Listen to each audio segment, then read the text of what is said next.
It's the Opperman Report. Join digital forensic investigator and PI Ed Opperman for an in-depth discussion of conspiracy theories, strategy of New World Order resistance, high-profile court cases in the news, and interviews with expert guests and authors on these topics and more. It's the Opperman Report. And now, here is investigator Ed Opperman. Okay, welcome to the Opperman Report. I'm your host, private investigator Ed Opperman, and today we got a very special show. We have a guest, Yaron Svoray from Israel. He's a private investigator from Israel.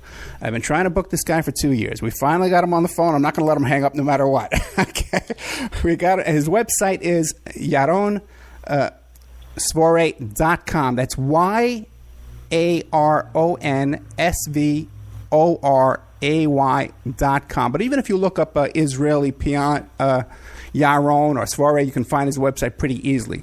Yaron, are you there? I'm here. Nice to be with you. Yeah, very nice. Thank you very much. Now, can you tell us a little about yourself? Who is Yaron Svoray? I was born in a tiny little kibbutz settlement on the border with the Gaza Strip. I grew up as a normal child, as normal as you can be in Israel, that is.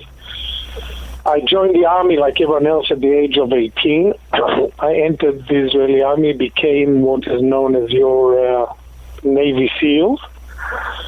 I saw quite a bit of battles and unfortunately lost some friends, and then went across our border several times to do various missions.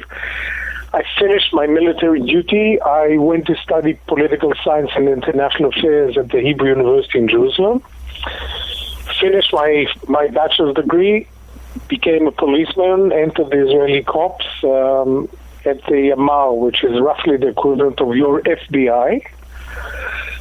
I did a lot of work there. I enjoyed it. Then one day I met a lovely woman who told me in no uncertain terms that it was either her or the police, and since she was better looking than police.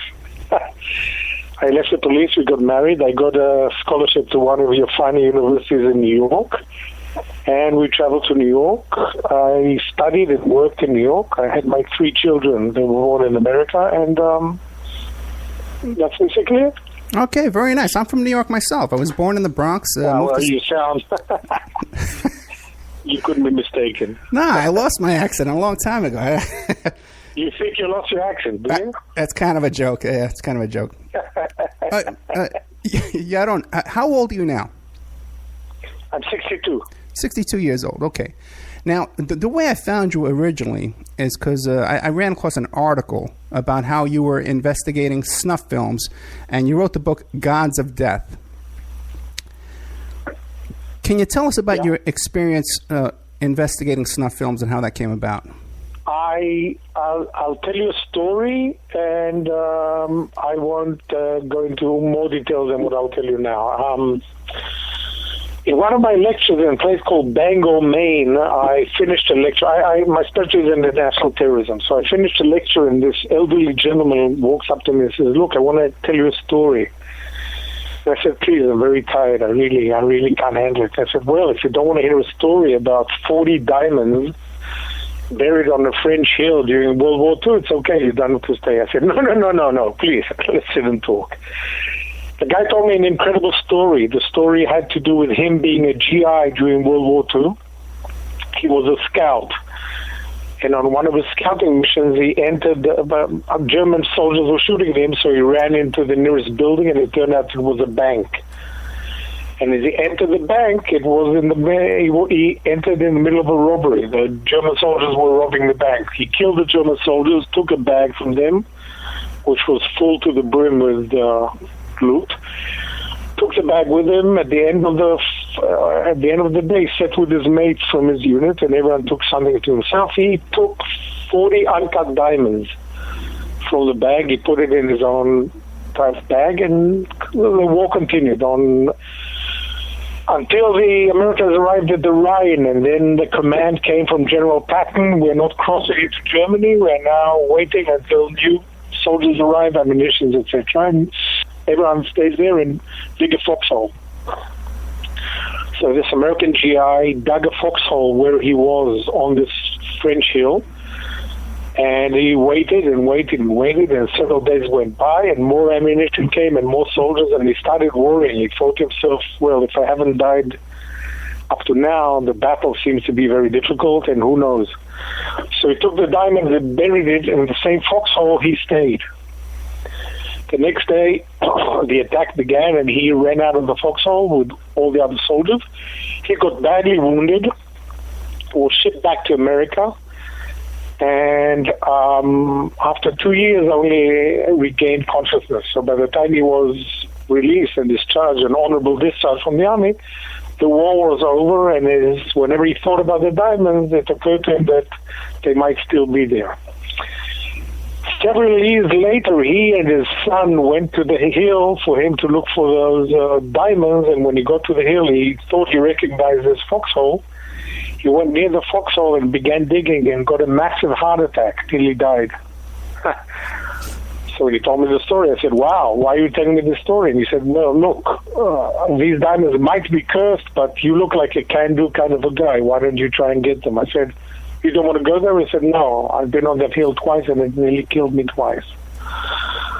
So I left with his instructions and I went to the hill to try looking for the diamonds. And as I got to the hill on the second or third day when I was there, local police arrived there and said, what am I doing here? They were worried about my presence in the area. I didn't tell them what I was doing. I told them I'm making a documentary movie about the Americans. And they let me go, but they said, if you want to talk, why don't you speak to the local historian? The guy here, he knows all about the region. So I said, wow, that'd be great. I didn't meet an historian, and instead of looking around this entire hill, I might find more information. So I met this guy, we began talking, and this guy's name was Herr Muller. Herr Muller began talking, and suddenly I realized that he was, in fact, a Nazi war criminal. He gave a lot of information, which he probably didn't mean to, but I was picking up on it. He was rather old by then, and I have been a good detective and a good listener. And I told him I'm very excited to meet him. I mean, of course, he did not know that I'm a Jew, an Israeli, and a son of Holocaust survivors. He knew none of that. And he told me, well, my nephew is a really nice guy. And I thought, well, let's see what this leads me to. Like every investigator, you just go with the flow. So I met Herr Muller's nephew. The nephew was called Charlie Muller. Charlie met me. He didn't really know who I was, but he was anxious to practice his English. And we spoke for a while, and then he just out of thin air, he says, "Wow, I'm the leader of the neo-Nazi skinheads in Frankfurt." I said, "What?" He said, "Yeah, I'm the leader of the skinheads." We continued talking. Again, of course, he didn't know who I was. Had he known, not sure would have been happy to speak to a Jew and an Israeli and a soldier. At the end of the evening, he told me that he is the president of the Movie of the Month Club. And I said, what does that mean? And he said, well, once a month we get together and we all watch a movie. And I said, what kind of a movie? He said, oh, a very interesting movie. Would you like to be my guest? I said, okay. So the next night, on Friday night, I drove my rental car behind his car, and we drove to the woods about 30 kilometers away from Frankfurt. And we entered a building, which was a large building. We walked into it, and the place smelled of reeked of cigarettes and urine and beer and vomit. It was a terrible place. It was packed with men wearing Nazi uniforms. Real uniforms, like not makeup, but they were wearing Wehrmacht and SS and Luftwaffe uniforms. And there was great anticipation in the air. Charlie didn't introduce me, just said Kameraden. Kameraden means comrade. And he had me sit to one of the corners of that large room, and then he did two amazing things. The first thing, he collected from each member of this Movie of the Month Club. Everyone paid the monthly dues, and everyone paid $1,000. And I said, what? These guys are paying $1,000 once a month to watch a movie? What kind of movie can that be? How many people were there? How many people were there? Hello? Yeah, how many people were there in the room? About 70. 70 people paying $1,000 each. Okay. Yeah. And then Charlie opened his bag and pulled out of his bag a small plastic container, and in it there was tissue. There was a Kleenex, and he took a bunch of tissue to himself and then handed in the box, and the box traveled between the various people, and everyone took whatever tissues they wanted. Then the screen went dark, and on the screen the movie began. The movie had 5 men in their late 20s beating, kicking, and torturing a 7-year-old girl and raping her. This horror lasted for about 25 minutes. And at the same time, the men in the room were making jokes, throwing things at the screen, laughing, telling stories, making suggestions, and some of them were actually using the tissue paper. After 25 minutes, when the last man had his way with the girl, he bent down, picked her off the ground, held her by her hair with her legs dangling in the air. From the right of the room, one of the men began running. As he ran, he put his hand in his back pocket. As he pulled his hand out of the pocket, he had a knife in his hand. As he pulled the knife, he ran towards the girl, stuck it in her throat, and cut her. At that point, as she was dying, all the men in the room stood up and started cheering. Sieg Heil! Sieg Heil! That's it. Now, was the girl in the movie, was she like a blonde girl? Was she like a minority girl? Yeah. Must have been a 7-year-old girl. She was a white girl. Yeah. Okay. But I don't think, I'm not sure these details are important. It doesn't seem to me it'd be important where she came from. Well, I'm just curious, because if these guys were like Nazi skinheads and racists, would they be killing a white girl, or would they be going for like an African girl or something like that? No, they killed a white Caucasian girl. Right. After raping her. So then, now you've been working on trying to find these films since then as well, right? I began a 2-year-long search on finding who are these men who make these movies. I ended up in what used to be the former Yugoslavia, in Croatia, and uncovered the gang of men who were making such movies. I wrote a book about it called Gods of Death, which was later on used as part of the material used in a movie called 8mm. Right. And if anyone wants to know more, they can read Gods of Death. But let's talk about other things. I don't think that's nothing is the right topic to talk about it on. I mean, it's not something I'm comfortable with. Okay, can I ask just a couple more questions? Yeah. The name Hunter S. Thompson, he's been accused here in the United States of being involved in making snuff films. Did his name ever... Nonsense. Nonsense. Nonsense. Nah, he's so out there that they would throw everything in. No, why would any normal human being involve himself in? You have to be abnormal. These days, people who watch Daesh cutting off heads in ISIS, it's snuff to the nth degree. It doesn't have the sexual connotation, but it's still it's bad.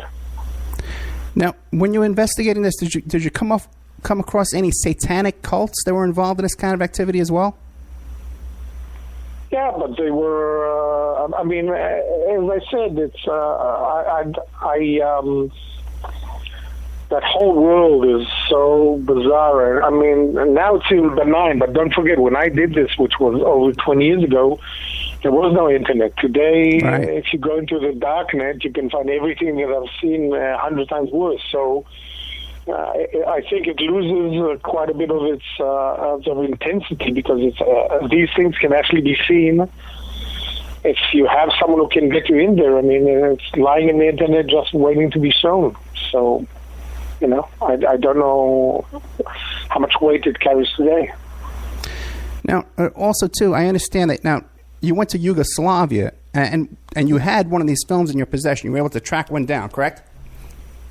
Yeah. Now, what happened? Now, you were arrested or detained? Well, when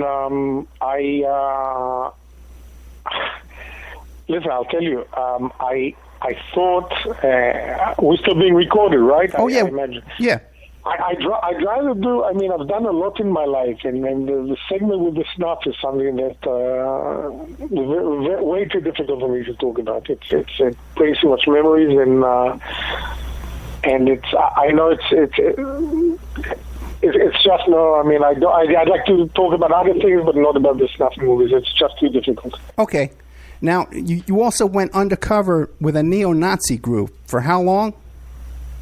For a year. I went undercover after I met this guy, Charlie Mueller, and I saw what they did with the stuff. I decided to infiltrate the Nazi movement and try and get as many of them to justice as I could. So I turned to the Simon Wiesenthal Center, which is a Jewish center for studies and research of Holocaust, and together with them I built a legend, and I went undercover into the Nazi movement in Germany, into the neo-Nazi movement under the name of Ron Fury, claiming to be an Australian Nazi involved in the neo-Nazi activities in America and Australia.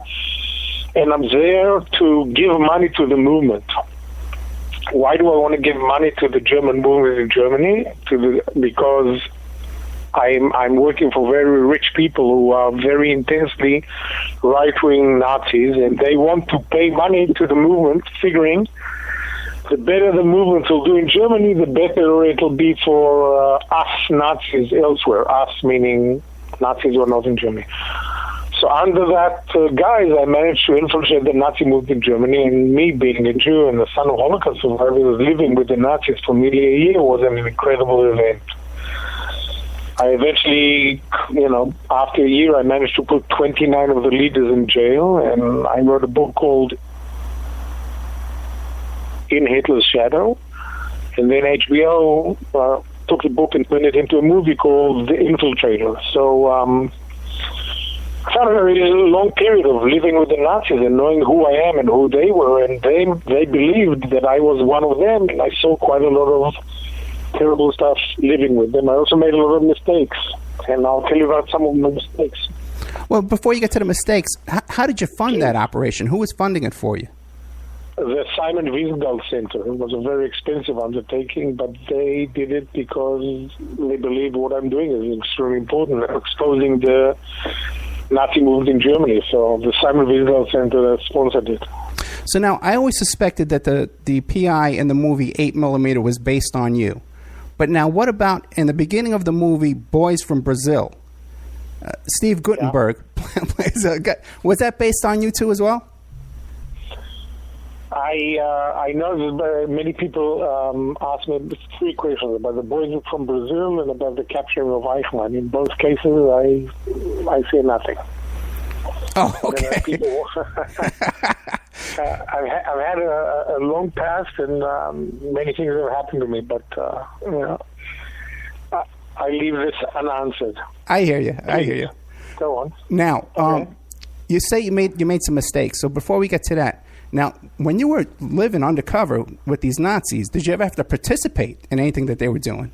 Never. I mean, the whole idea was very simple. I'm here, my character. I'm here to see if you're worthy of my attention, and my friends back home who have a lot of money, they want to put money into the movement, but we're not going to give money just at will. We want to see if the guys in Berlin are better than guys in Hamburg, if the guys in Munich are worthier than the guys in Dusseldorf. Therefore, every group wanted to have me come and visit them to prove to me how much they were worth of my attention and my money. So I traveled around the various organizations. Everyone was bad-mouthing the others, trying to convince me to give them some money. And what happened was, of course, I never gave them any money. But I traveled with an air of, I was untouchable. I mean, they actually believed that I'm there to give them money. So many secrets open, and I learned many secrets without them actually realizing who I was and what I was.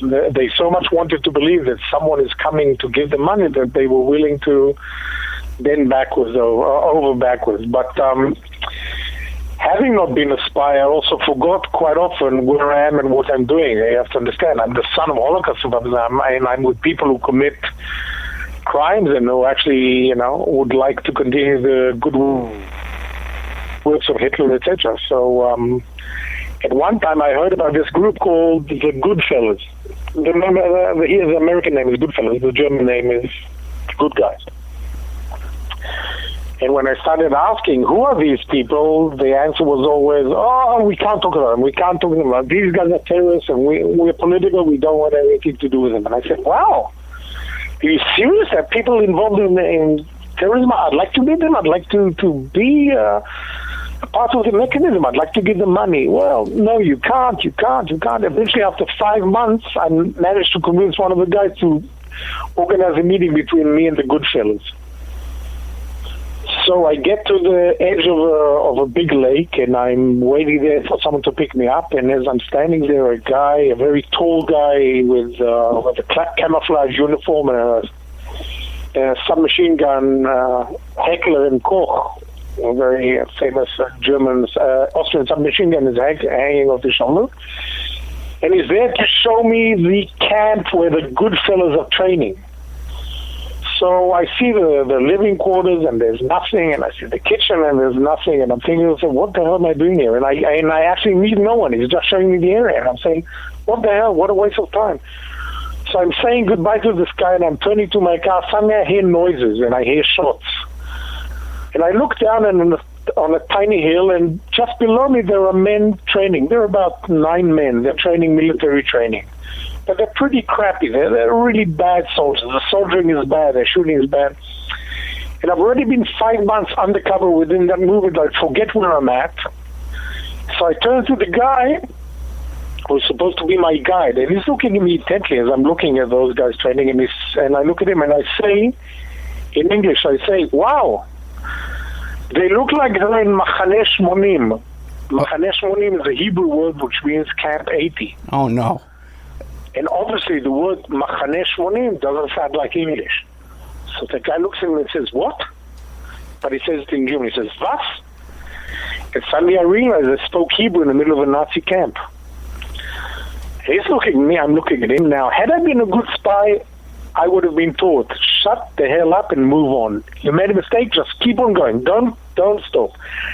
I was not a good spy, and I realized I spoke Hebrew, so I'm trying to do things better on mine. I'm trying to somehow get out of the situation. So I look at the guy, and I want to say in English, please, let's move on. I look at the guy, and then I say in Hebrew, Bo namshich. And obviously, Bo namshich is not English, and again, it is the Hebrew, but that was and he goes nuts. He looks at me and says, what? He gets very mad. He takes a submachine gun off his shoulder. He doesn't point at me. He just takes it off and turns it from off to on, and he's going mad. And I'm in a situation where I'm in a loop. I realize I made a mistake. I realize I made another mistake, but I can't get out of the situation. I don't know what to do. So the worst mistake I could have made was I get close to the guy, I put my arm on his shoulder, and I want to actually, move him along, just have him move.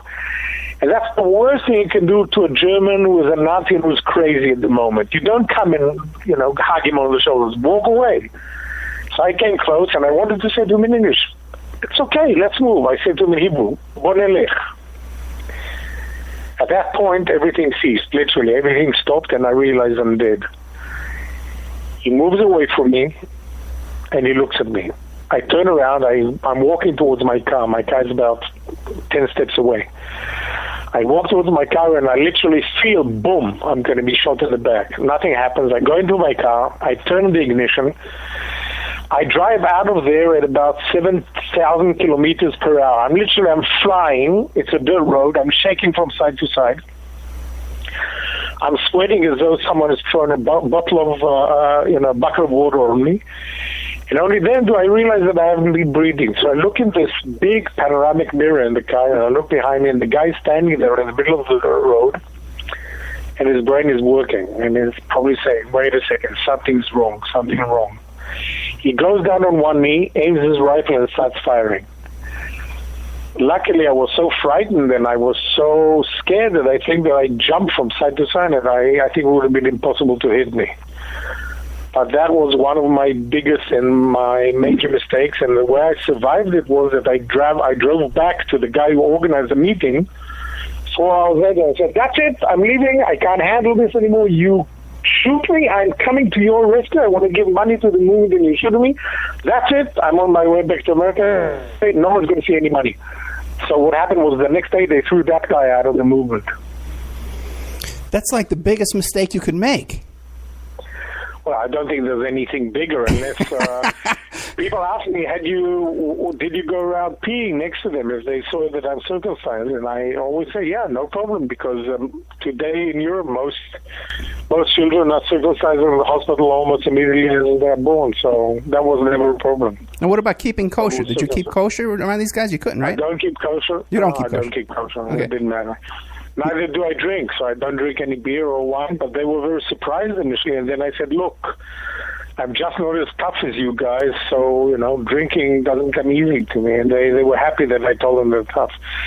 At several points, I actually had battles with some of them, like actually fights, which was great because I studied karate for many years, and for a Jew to beat up a neo-Nazi, bring him into the hospital, that was great fun, so that was good. Now, you had like fake ID and you had a fake history all set up? Yeah, but initially it turned out, and as I learned in later life, initially all of that was, we organized a deadline, which was supposed to be if someone wants to check out if I am indeed who I am, if I present myself as this journalist in a small Nazi magazine and I am who I am, they should check up they should check up on me. And this number was, in fact, a phone number in the Wiesenthal Center, but it was supposed to be a phone that's manned by a secretary. She alone mans the phones. Unfortunately, on the day she was sick, the phone rang because my Nazi quote-unquote friends in Germany wanted to check up if I am really who I am. What happens is in the Wiesenthal Center, when they get a call, and by the way, the Simon Wiesenthal Center is one of the biggest research institutes in the world. So when they get a call, they pick up the phone and they say, "Shalom, the Wiesenthal Institute, what can we do for you?" So this phone is ringing, no one is picking it up. The secretary who's supposed to be by the phone manning it is sick on that day. So one of the research guys goes up, picks the phone, and starts saying in the middle of saying the word shalom, which means hello in Hebrew, he realizes it's the phone that's supposed to be my lifeline. So he says, "The Right Way magazine, what can I help you?" And the Right Way is a quote-unquote a right-way, right-wing magazine. That's a neo-Nazi magazine, which doesn't actually exist. But what happens is on the other side of the line, there is an American who's an American Nazi that must have been connected by the Nazis in Germany, who said to him, "Listen, find out about this guy and about the magazine he works for." So the American Nazi is calling the Wiesenthal Center. I mean, it's a special number. He doesn't know it. And he wants to know about me, about this guy who's traveling across the neo-Nazi movement in Germany and asking questions. Luckily, the guy who answered the phone, a guy called Aaron Breitbach, who's very clever and answered the right answers. So the American Nazi called his Nazi friends in Germany, and I was okay. I was vetted, and I turned out to be okay. Well, let me ask you a question, though. Because the Wiesenthal Center, that's in the United States, right? Yeah. Now, weren't you concerned that they would be able to do like a reverse search on the phone number and find the address, and then realize that, hey, look, it's the same address as the Wiesenthal Center? No, I won't. I didn't give. I mean, the number I gave him was a special number set up at the Wiesenthal Center. But yeah, it was very complicated. I mean, being a spy is very complicated because a good spy should always know one thing: don't lie. The more you lie, the more you have to remember. The more you have to remember, the more you get screwed up. So, very true. Yeah.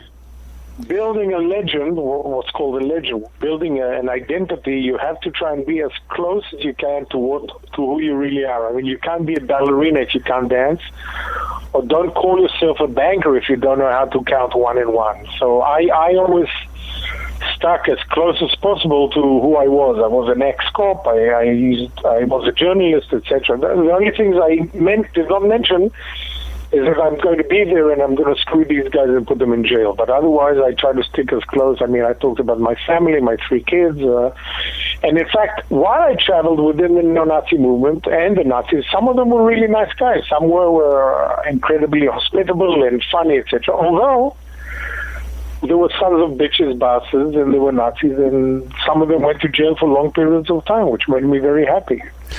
And I think that's always the life of a spy. You go in knowing that the people who are going to befriend you and who are going to open up the most to you, these are the people who are eventually you're going to screw. But, that's the culture of being a spy. Now, were these guys, were they like low-level Nazis, or did they have like... No, they were from all, from the soldier level to the couple level to the leadership level. It's very...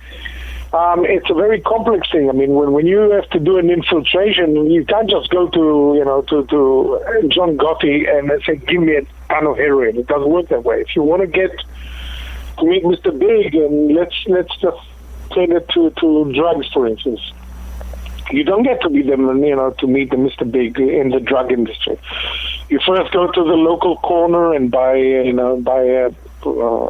some ecstasy, and then buy a little bit more and a little more, and then the guy gets used to you, and he becomes your supplier. Then one day you say, listen, I've got this huge party. I need 100 pieces of, ecstasy. And the guy says, listen, I'm a dealer, but I don't have that much. But if you go around the corner, there's a guy called Jim, and he'll give you. So when you go around the corner to a guy called Jim who has more pills than the first guy, and you say, I'd like to buy some pills. Who are you? Get away from me. I don't know who you are. They say, hey, listen, Jackson. Oh, Jackson, that's okay. And then Jim becomes your supplier. And then from Jim, you move on to another guy, and so on. So what happens is that if you want to climb the ladders of the Nazi movement, you start by meeting a street thug who gets to like you and invites you to his home, and you stay with him. And then after a while, he invites you to meet another guy. And you move within the ranks of the Nazis, and everyone actually thinks they know you. But a good spy doesn't leave a trail. The only thing that they needed to know was that I was their friend. Yeah, and but that I was joking with them, and I saw them doing illegal activities and never said anything. Of course, they didn't realize that I was filming and photographing all the time with little, spy-like devices, which today would be considered a joke, but at the time, which was around the year 2000, everything was high tech. But today, But And now a word from our sponsors. If you find yourself in need of legal representation, it can be a very stressful time in your life. In my career, I have dealt with thousands of lawyers, I've dealt with thousands of law firms, and I can confidently recommend to you Keith M. Davidson at kmdlaw.com. Available 24 hours, 7 days a week. Just log into kmdlaw.com. That's kmdlaw.com. Or you can call toll-free 833-4KMD-LAW. That's 833-4KMD-LAW. Personal injury, wrongful death, STDs, sexual assault, car accidents. They handle it all efficiently and professionally. It doesn't matter how imposing the opposition may be, because the team at kmdlaw.com are battle-tested and fierce. They will not stop until justice prevails. Go to kmdlaw.com or call toll-free 833-4KMD-LAW. If you're in for the fight of your life, stop screwing around and contact KMD Law. Are you ready to change your life, but don't know how to start? Is your stress and worries keeping you awake at night? Have you been battling grief, anxiety, or depression all alone? Have you lost touch with your own sense of being or spirituality? Soul Free Therapies offers professional and affordable live video streaming counseling and coaching services from the comfort of your own home. Sessions offered in English, Spanish, and Portuguese. Go to our website at www.soul-free.com and book your first session today. The Opperman Report is brought to you by Aquadam.net. You can give them a call at 707-764-2119. A flooded home is never easy to deal with. You're left with the mess to clean up, the insurance companies to deal with, and not to mention all the memories, the precious memories that are lost in the flood. You can never replace those. And Aquadam can be a tool in your arsenal to protect your home and property from the floodwaters. The cofferdam is filled with water to control water and is reusable as long as it's taken care of. It can protect your home or business from rising floodwaters like a dam, but without the beavers. It can also be used in construction. If you need an area to be dewatered, an Aquadam can do the job. An Aquadam was used at SeaWorld in Orlando for the Mako roller coaster ride during the coaster's construction by dewatering the work area. An Aquadam is now dewatering the work area at San Antonio SeaWorld for their newest roller coaster ride. An Aquadam has been used in many construction projects all around the U.S. and all around the world. Now give Aquadam a call, 707-764-2119. You can look them up online at aquadam.net. You can find them on Facebook at Aquadam Inc. You call them up, you email them, you tell them Ed Opperman sent you, and they're going to take 10% off the price. Aquadam.net, 707-764-2119. PureSoapFlakes.com, 218-568-2525. Have you ever heard of Castile Soap? Pure Soap Flake Company handcrafts fine soap bars, laundry powder, and concentrated soap flakes using organic vegetable oils from their northern Minnesota facility. Bathe your body and wash your clothes with Pure Soap products that are free of fragrance, GMOs, palm oil, sodium lauryl sulfate, and synthetic additives. Keep it clean, folks. Pure Soap Flake Company products are kind to living creatures and sensitive skin, safe for drains and waterways, and work great in high-efficiency washers and top and front-loading machines. They have a little promotion going on. Contact them to order some soap. Mention the Opperman Report. You're going to get a free gift. They're going to send a little extra soap, travel size, soap bars and laundry soap, cleaning soap flakes. I've been using that stuff all day long today. Great stuff. Order today at puresoapflakes.com or give them a call, 218-568-2525, 218-568-2525. Pure Soap Flake Company is a proud member of the Handcrafted Soap and Cosmetic Guild.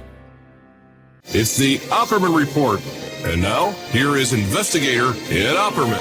Were any of these guys like police officers or politicians or high-ranking officers in the military? There was everything. There were mayors, there were police. Yeah, Really? there was everything. The movement included everyone. And now, 2016, this has grown exponentially. I mean, obviously with the problem with the Syrian refugees and with the disasters that are happening in the Middle East, more and more people are coming to the shores of Europe. More and more people want to go in and live in Germany, which is it's a country with a great and active social underpinning, which means free schools, free hospitals, etc. And that causes a lot of problems, and the forefront of the fight against the foreigners are the right wing, and the Nazi movement has grown in leaps and bounds in Germany.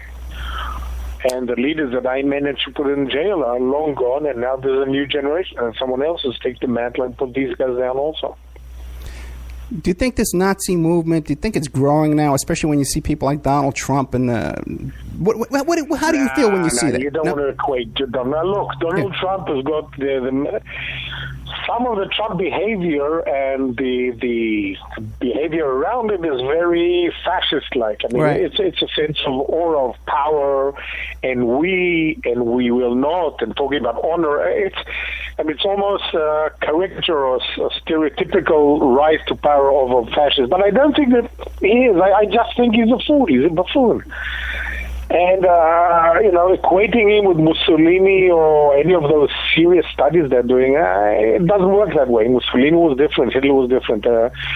It's even an embarrassment. It's a shame. I mean, you've got a guy called Trump who's basically a good guy, wants to become a president. The fact that sometimes he does foolish things, I'm reading in your press that people are equating him to this and that dictatorship, and it's nonsense. It's actually... he might not be everyone's cup of tea, and me as a foreigner, I cannot get involved in your politics, but the way he's portrayed is terrible, not because it does injustice to him, because it demeans the horrors of World War II, etc. And it makes it almost look like, well, there's Mussolini, there's Trump. No, it doesn't work that way.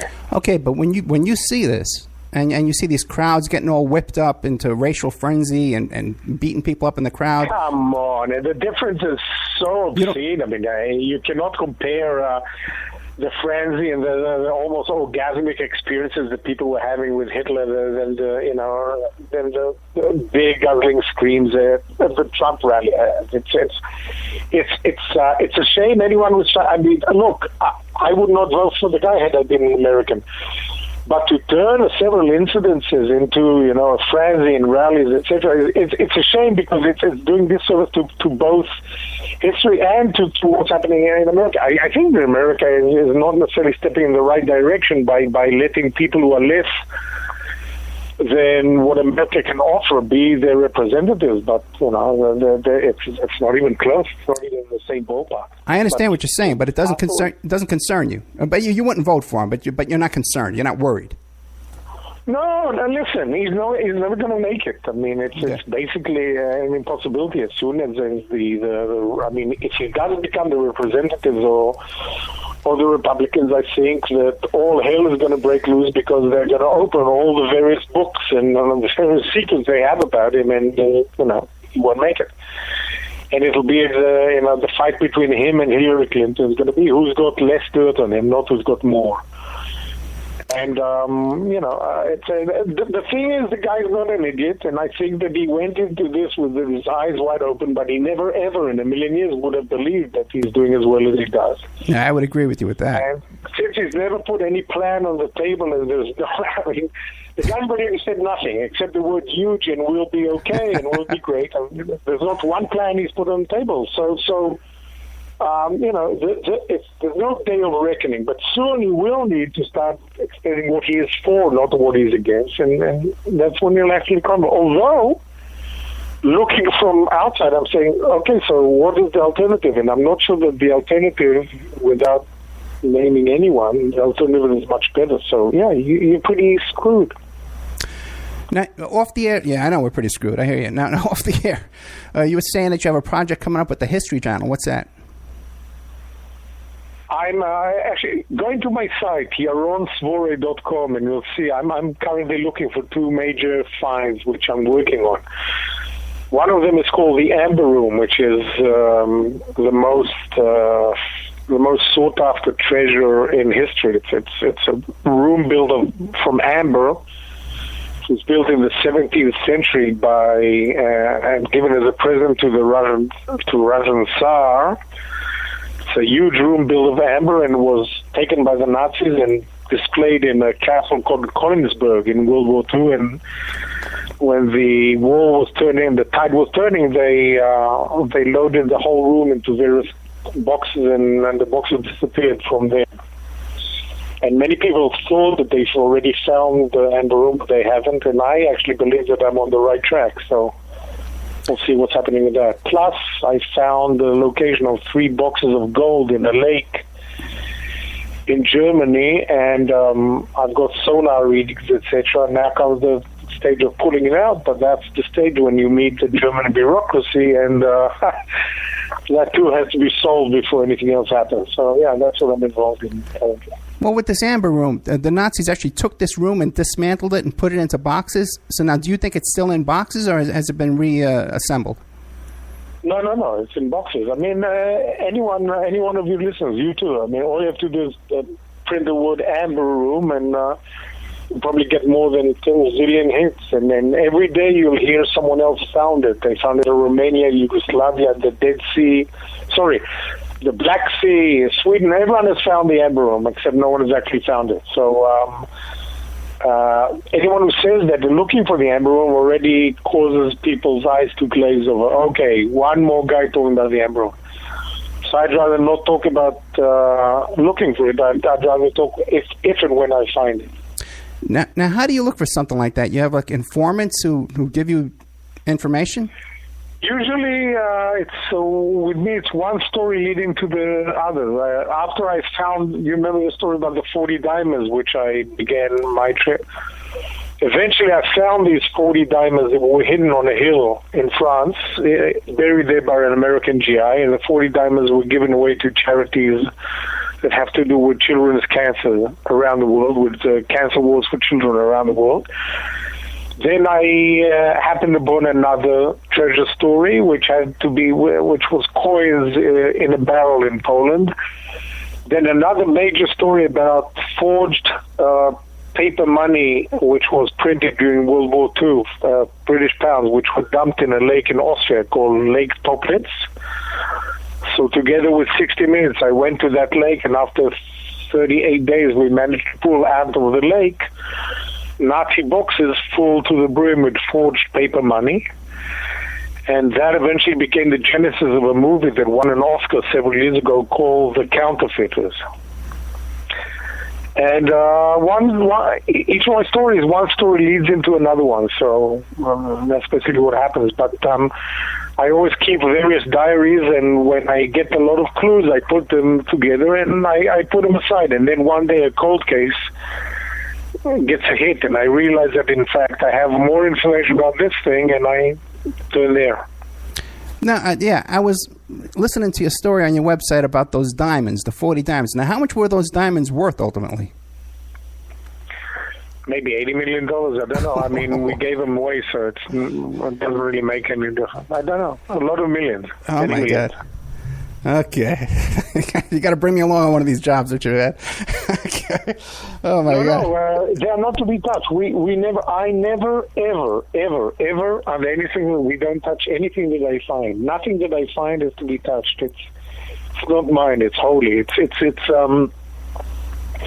I believe that anyone that if you want to make money by selling books, by doing lectures, by telling the story, but do not touch anything that is found. It has to go to charities, or it has to be given to its rightful owners. And I think that the reason that I've been so successful at finding stuff, and you can see that, again, going to what's that, is because I never believe that you touch anything. It's not like a guy going to find, hidden treasures in the Sierra Madres, or getting a Spanish galley out of the water. That's okay. Get it and get the money that it's worth it. No problem. I don't have a problem. Good luck to you.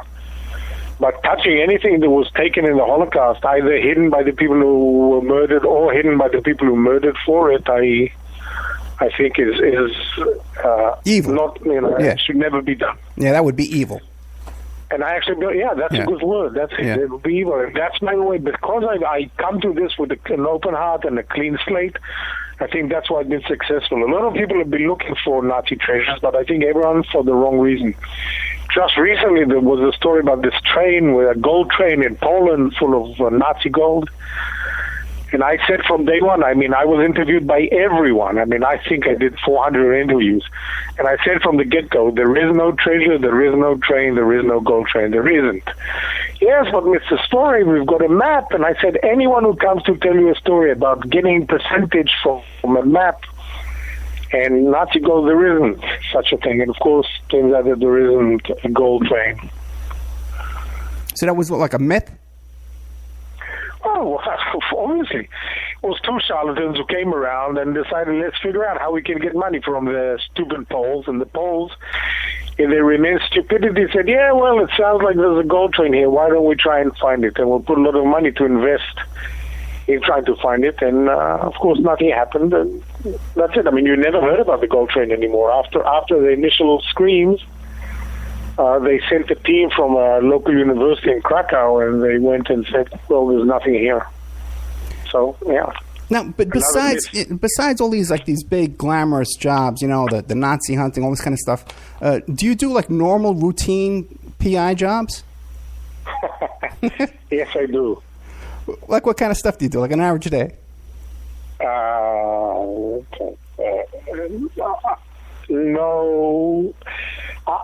I'm usually have to do investigations that have to do with international, that have to do with people involved in various activities that have to do that border on either terrorist or involves a lot of money. So obviously we're not going to discuss it. I'm sure that it'll be very interesting, but as you know, the one thing you don't do is talk about your work. Okay. Now, what years did you live in New York? 80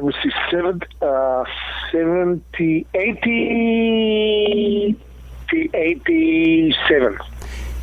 From 1980 to 1987? Oh, sorry. It's from 79 to 86. Excuse me. 79 to 86. Okay, great. I lived in New York around that time. Now, were you working as a PI in New York around that time?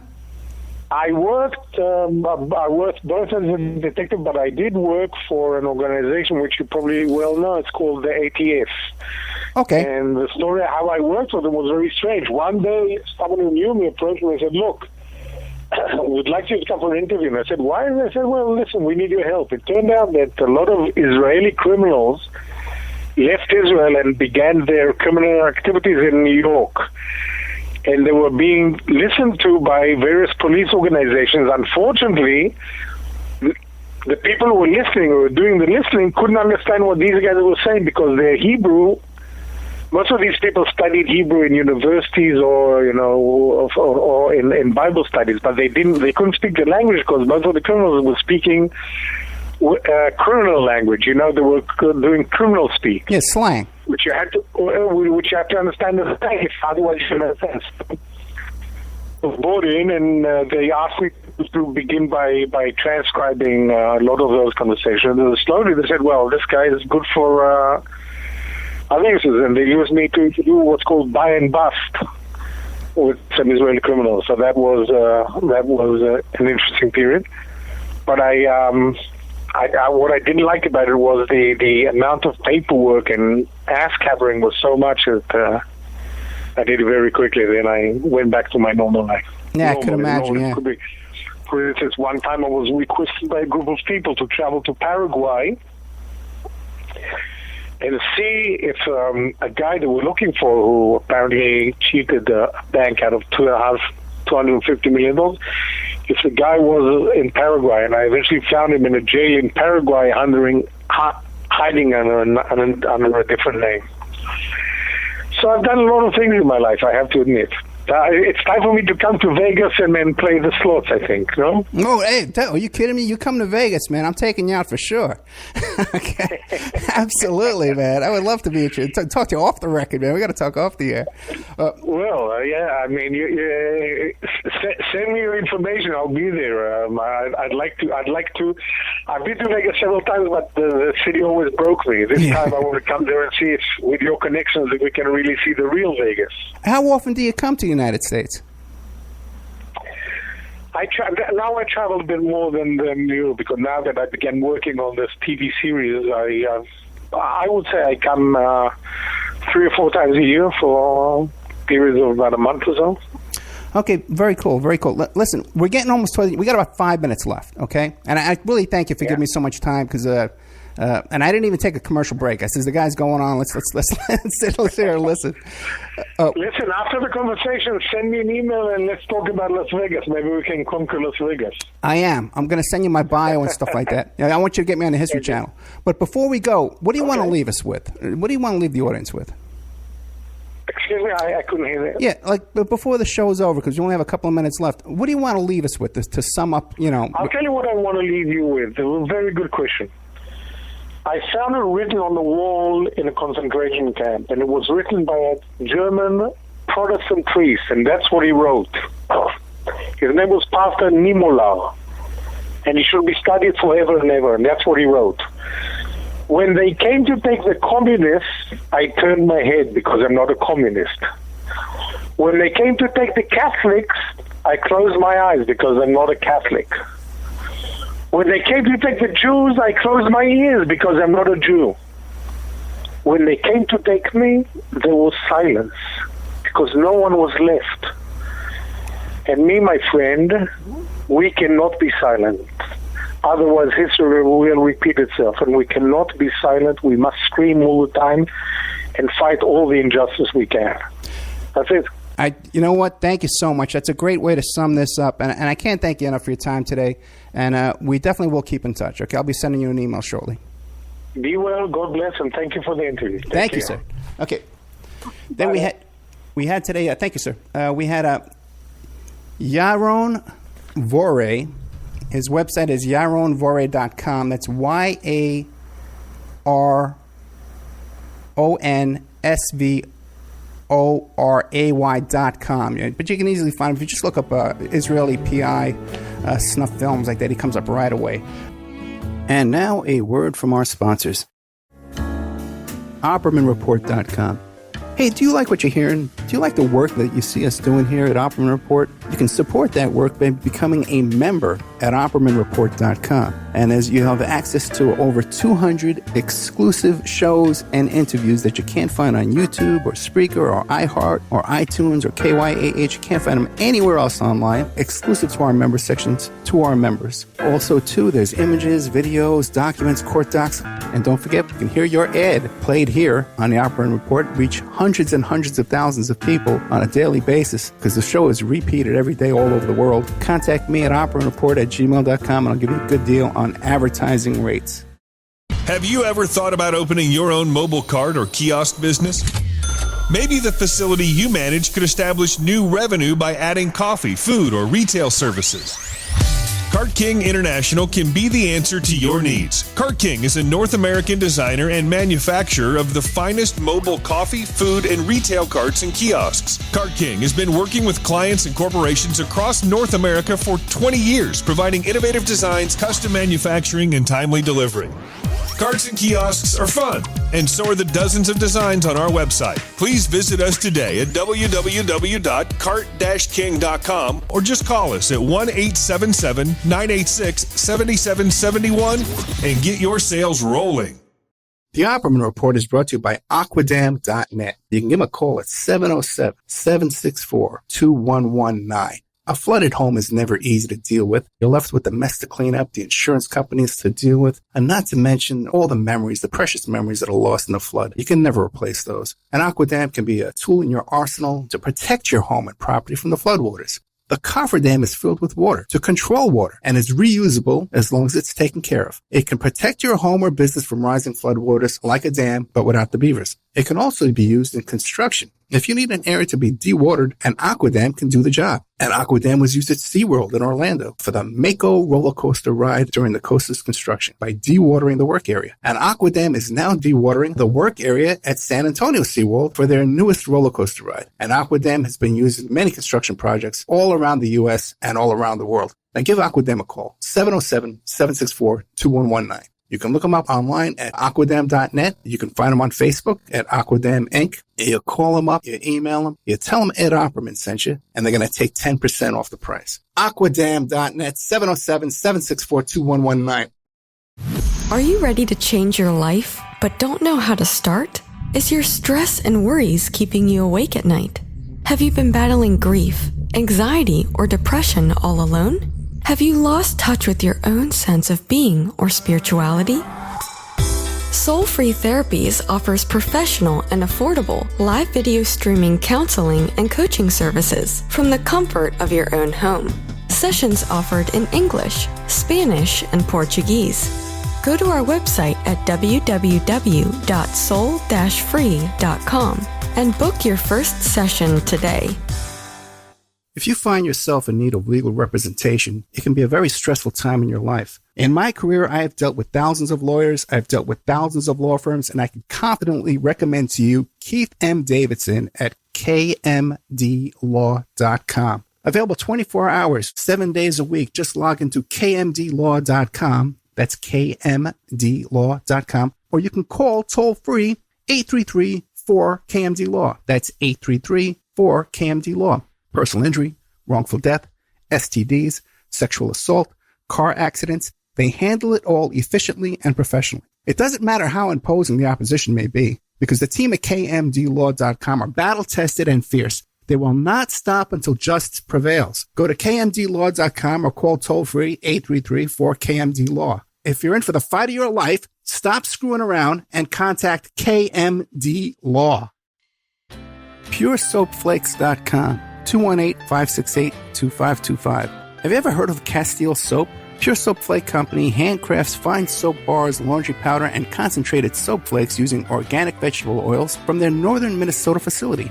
Bathe your body and wash your clothes with Pure Soap products that are free of fragrance, GMOs, palm oil, sodium lauryl sulfate, and synthetic additives. Keep it clean, folks. Pure Soap Flake Company products are kind to living creatures and sensitive skin, safe for drains and waterways, and work great in high-efficiency washers and top and front-loading machines. They have a little promotion going on. Contact them to order some soap. Mention the Opperman Report. You're going to get a free gift. They're going to send a little extra soap, travel size, soap bars and laundry soap, cleaning soap flakes. I've been using that stuff all day long today. Great stuff. Order today at puresoapflakes.com or give them a call, 218-568-2525, 218-568-2525. Pure Soap Flake Company is a proud member of the Handcrafted Soap and Cosmetic Guild.